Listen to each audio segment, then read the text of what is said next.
అజిత్ మావయ్య అజిత్కి ఫోన్ చేసి, అజిత్, ఐశ్వర్య అమెరికా నుంచి వచ్చింది, మిమ్మల్ని అందరినీ చూడాలంటుంది, రేపు తనని మీ ఊరికి పంపిస్తాను, రిసీవ్ చేసుకో అని చెప్పి ఫోన్ కట్ చేస్తాడు. అజిత్ వెంటనే తన తల్లి వనజ దగ్గరికి వెళ్ళి, అమ్మా, మామయ్య ఇప్పుడే ఫోన్ చేశాడు, రేపు ఐశ్వర్య మన ఇంటికి వస్తుందంట అని చెప్తాడు. అదేంట్రా, ఆ పిల్ల ఇక్కడికి రావడం ఏంటి? అయినా ఆ పిల్ల రావడానికి వాళ్ళ అమ్మ ఎలా ఒప్పుకుంది? వాళ్ళ కుటుంబానికి మన కుటుంబానికి మాటలు లేవు కదా అని వనజ అడుగుతుంది. ఏమోనమ్మా, అదంతా నాకు తెలీదు, ఇప్పుడే మామయ్య ఫోన్ చేసి చెప్పాడు. సరేలేరా, రాని చూద్దాం, ఏది జరిగితే అది జరుగుతుంది అని వనజ చెప్తుంది. అలా మొత్తానికి మరుసటి రోజు ఐశ్వర్య తన మేనమామ ఊరైన రాజుపాలెంకి చేరుకుంటుంది. ఎప్పుడో చిన్నప్పుడు వెళ్ళింది తను ఆ ఊరికి. ఆ తర్వాత తను ఎప్పుడు ఆ ఊరికి వెళ్ళలేదు కాబట్టి తనకు ఆ ఊరి గురించి పెద్దగా ఐడియా లేదు. దాంతో తన తండ్రి కార్ తీసుకొని ఒక డ్రైవర్ సహాయంతో మొత్తానికి ఊరు చేరుకుంది. తను వెళ్ళేసరికి అజిత్ తన కోసం వెయిట్ చేస్తూ ఉన్నాడు. ఇక అజిత్ దగ్గరకు వెళ్ళి, బావా, ఎలా ఉన్నావు, ఇంట్లో అందరూ బాగున్నారా అని తనని పలకరిస్తుంది. అజిత్ కూడా తనతో చాలా ఆప్యాయంగా మాట్లాడతాడు. సరే డ్రైవర్, నేను మా బావతో వెళ్తాను, నువ్వు ఇక బయలుదేరు అని చెప్పి డ్రైవర్ని పంపిస్తుంది. అజిత్ బైక్ ఎక్కి, పద బావా, మనం బైక్ మీద వెళదాం అని ఆ చుట్టుపక్కల పొలాలు చూసుకుంటూ ఎంజాయ్ చేస్తూ ఉంటుంది. అలా అజిత్ మొత్తానికి తనని ఇంటికి తీసుకెళ్తాడు. వెళ్ళగానే తన అత్తయ్యని చూసి, అత్తయ్య, ఎలా ఉన్నావు అంటూ గట్టిగా కౌగిలించుకుంటుంది. వనజ ఐశ్వర్యాన్ని చూడగానే, ఏమే, మేమింకా నీకు గుర్తున్నామా? ఎప్పుడో చిన్నప్పుడు చూసావు, ఇప్పటికీ మేము గుర్తున్నామా అంటూ కొంచెం ఎమోషన్ అవుతుంది. అదేంటి అత్తయ్య అలా అంటావు? నా చిన్నప్పుడు ప్రతి సెలవులకి ఇక్కడికే కదా నేను వచ్చేది, అలా ఎలా మర్చిపోతాను మిమ్మల్ని అని ఐశ్వర్య కలుపుకోలుగా మాట్లాడుతుంది. నీకున్నంత ప్రేమలో కొంచెమైనా మీ అమ్మకుండుంటే ఈరోజు మన కుటుంబాలు రెండు ఇలా విడిపోయాయి కాదే అని వనజ అలా బాధపడుతూ ఉంటుంది. అది సరే ఐషు, నువ్వు ఇక్కడికి వచ్చావంటే అసలు మీ అమ్మ ఎలా ఒప్పుకుంది? ఇంతకు నువ్వు అమెరికా నుంచి ఎప్పుడు వచ్చావు అని వనజ అడుగుతుంది. అత్తయ్య, నేను అమెరికా నుంచి వచ్చి 2 రోజులు అవుతుంది. అమ్మ వాళ్ళకు సర్ప్రైజ్ ఇద్దామని చెప్పకుండా వచ్చాను. తీరా వచ్చినాక చూస్తే అమ్మ బిజినెస్ పని మీద వేరే ఊరు వెళ్ళింది. ఇక ఎలాగో అమ్మ లేదు కదా అనేసి నాన్నని అడిగి మీ దగ్గరకు వచ్చాను. మిమ్మల్ని చూసి కూడా చాలా రోజులు అవుతుంది కదా, మిమ్మల్ని చూడాలనిపించింది, అందుకే నాన్నని బ్రతిమాలితే ఇక్కడికి పంపించాడు. ఎలాగో అమ్మ రావడానికి టైం పడుతుందంట, ఈలోపు మిమ్మల్ని అందరినీ కలిసి వెళదామని వచ్చాను అని చెప్తుంది. ఆ రోజు నుంచి ఇంట్లో వాళ్ళందరూ ఐశ్వర్యాన్ని చాలా బాగా చూసుకుంటారు. ఐశ్వర్య కూడా అందరితో కలిసిపోయి ఉంటుంది. అలా 4 రోజులు పోయాక ఒకరోజు వనజ, అవునే ఐషు, చదువు పూర్తి అయిపోయింది కదా, ఇప్పుడు ఇంకేం చేద్దాం అనుకుంటున్నావు? పెళ్లి సంబంధాలు ఏమైనా చూస్తున్నారా మీ ఇంట్లో అని అడుగుతుంది. ఏమో అత్తయ్య, నాకు కూడా తెలీదు, నాకైతే ఇప్పుడే పెళ్లి చేసుకోవాలని లేదు.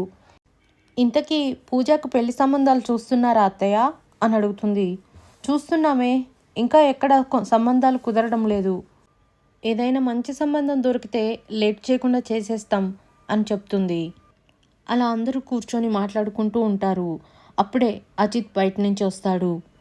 అజిత్ని చూసి, బావా బావా, నాకు ఇంట్లో బోర్ కొడుతుంది, నేను వచ్చి 4 రోజులు అవుతుంది కదా, ఇప్పటి వరకు ఎక్కడికి వెళ్ళలేను, అలా నన్ను సరదాగా ఊరు చూపించవా తీసుకెళ్ళి అని అడుగుతుంది. నేను కొంచెం బిజీగా ఉన్నాను, నాకు కుదరదు, కావాలంటే పూజని తీసుకొని వెళ్ళు, తనకి నేను చెప్తాను. అక్క, ఐశ్వర్యని బయటకు తీసుకెళ్ళి అలా ఊరు చూపించకరా, నేను బిజీగా ఉన్నాను అని చెప్తాడు. ఇంతలోనే వనజ, రే, మీ అక్కకు ఇంట్లో చాలా పని ఉంది, నువ్వే తనని బయటకు తీసుకెళ్ళరా, బండి మీద వెళితే త్వరగా వచ్చేయచ్చు, బండి మీద తీసుకెళ్ళి అలా తనకి ఊరంతా చూయించి తీసుకురారా అని చెప్తుంది. ఇక వాళ్ళ అమ్మ అలా చెప్పేసరికి తను కాదనలేక ఐశ్వర్యని బయటకు తీసుకెళ్తాడు. అలా తనకి ఊరంతా చూపిస్తాడు. ఇద్దరు బైక్ మీద క్లోజ్గా కూర్చొని వెళ్ళడం వల్లి చూస్తుంది. అజిత్ ఊరంతా చూపించాక ఇంటికి తీసుకొస్తుంటే, బావా, ఇప్పుడే ఇంటికెందుకు, అలా సరదాగా పొలాలు కూడా చూద్దాం పదా అని అడుగుతుంది. దాంతో పొలాలు చూయించడానికి తీసుకెళ్తాడు. అలా పొలం గట్ల మీద నడుచుకుంటూ పొలాలన్నీ చూస్తూ ప్రకృతిని బాగా ఎంజాయ్ చేస్తూ ఉంటుంది.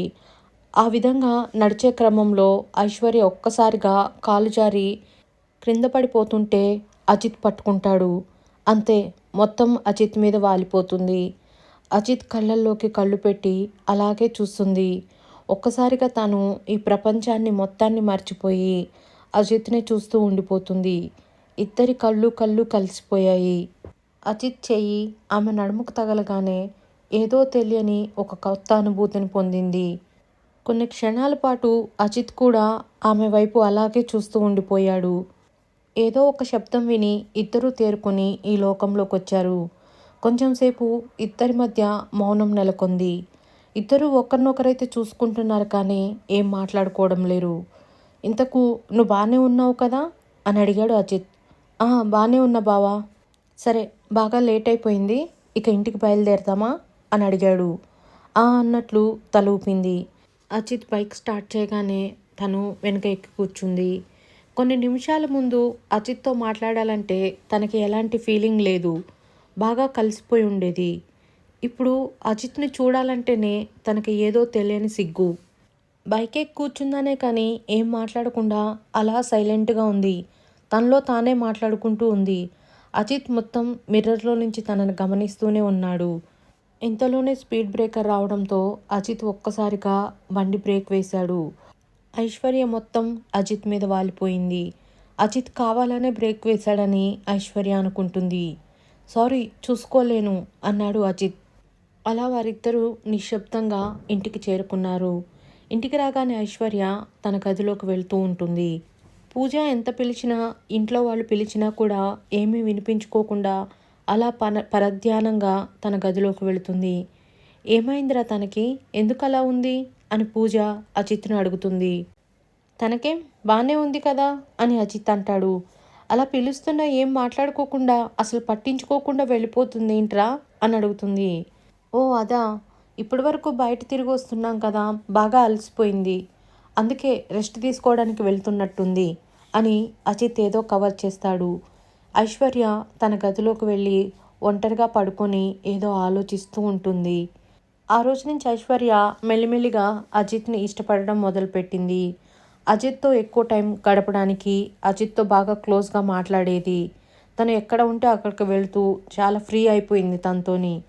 అజిత్ కూడా మెల్లిమెల్లిగా ఐశ్వర్యాన్ని ఇష్టపడటం మొదలుపెట్టాడు. ఆమె గురించి ఆలోచించడం మొదలుపెట్టాడు. ఉన్నట్టుండి అజిత్కి, అదేంటి నేను తన గురించి ఆలోచిస్తున్నాను, తప్పు, నేను తన గురించి ఆలోచించకూడదు, అసలే మా ఇద్దరి ఫ్యామిలీలకి అసలు పడదు, ఇలాంటి సమయంలో నేను తన గురించి ఆలోచించడం ఏంటి, ఎందుకైనా మంచిది తనకి దూరంగా ఉండాలి అని అజిత్ కూడా కొంచెం కొంచెం ఐశ్వర్యకు దూరంగా ఉండడం మొదలుపెట్టాడు. ఒక పక్క ఐశ్వర్య తనకి బాగా దగ్గర అవ్వాలని చూస్తుంది. అంతేకాకుండా అజిత్ని బాగా ఇష్టపడుతుంది. ఇక ఈ విషయం నాలోనే దాచుకుంటే లాభం లేదు, ఎలాగైనా సరే అజిత్కి చెప్పాలి అని తన ప్రేమ విషయాన్ని అజిత్కి చెప్పాలనుకుంటుంది. బాగా ఆలోచించి అజిత్ దగ్గరకు వచ్చి, బావా నీకో విషయం చెప్పాలనుకుంటున్నాను అని అంటుంది. సరే ఏంటో చెప్పు అని అజిత్ అడుగుతాడు. ఇక్కడ కాదు బావా, నన్ను బయటకు తీసుకెళ్ళు, బయట చెప్తాను అని చెప్తుంది. ఇప్పుడా? అవును బావా, ఇప్పుడే. సరే, ఒక్క 5 నిమిషాలు ఆగు, డ్రెస్ చేంజ్ చేసుకొని వస్తాను అని అజిత్ తన రూమ్లోకి వెళ్తాడు. అలా తను బట్టలు మార్చుకొని బయటకు వచ్చి, ఇక వెళదామా అని ఐశ్వర్యని అడుగుతాడు. సరే అన్నట్టు ఐశ్వర్య తల ఊపుతుంది. ఉండు, ఎందుకైనా మంచిది ఒక మాట అమ్మతో చెప్దాము అని.